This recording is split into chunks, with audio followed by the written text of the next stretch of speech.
Good day mga kaabangers. Andito tayo ngayon sa San Pedro Village, Barangay Tagpos, Binangonan, Rizal. Ito po ang landmark natin ha. Ito po ang landmark natin. Bagong Barangay Tagpos, Binangonan, Rizal. Andun yung bagong simbahan. Ito po yung bagong gawang kalsada, main road ng San Pedro Village.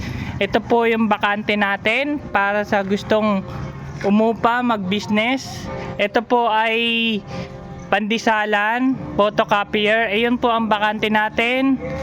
Ito po ay pritong manok. Okay, punta natin yung bakante mga kabangers. Ayan. Ito po ay pwedeng magnegosyo. Sari-sari store, pwede yan. Ayan. May lababo. Yan. Karinderya, pwede rin dito. Tapos merong maliit na espasyo doon, siguro mga 1 meter papunta doon sa dulo. Meron lagayan sa taas. Ayan sa taas. Ayan, ulitin natin yung kabuuan. Bakante. Ito po, maliit lang po to kaya bawal sa maarte. Ayan. Bawal sa maarte. Ayan. Punta natin yung isa, yung kabilang bakante. Ulitin ko, main road po ito ha, main road. May pizza grills doon, mga sari-sari store, shake, meron dito barbecuean.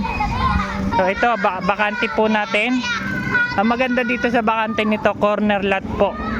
Corner lot, ayun, papasok doon. Ito po yung pinaka available. Maliit lang din po yan, pasukin natin. Bawal sa maarte, naka roll up po. Yan, pwede maglatag dyan.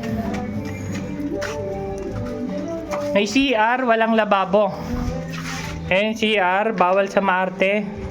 Yan, unahan na lang. Ulitin ko, pwede po magsari-sari store. Kung sino mauna, bawal nang gayahin. Yan. Ulitin natin. Bawal sa maarte. Corner lot. Yan. Main road po yan ha. Main road, corner lot. Tapos yan, ulitin ko, pritong manok, bawal pong gayahin. Dalawa bakante natin. Actually, 3 pa, meron pa maliit doon. Yung maliit na yun, 1.5 lang yun.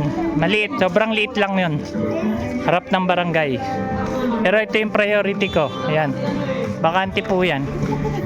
Pritong manok. Ayan, marami pong tao rito. Ayan. Yung ano nito, lababo okay naman. Kung magtatanong may CR, meron po, katabi niya lang po yung CR. Yan. So good luck sa mga kuha. Main road, San Pedro Village, Barangay Tagpos, Binangonan, Rizal. Good day.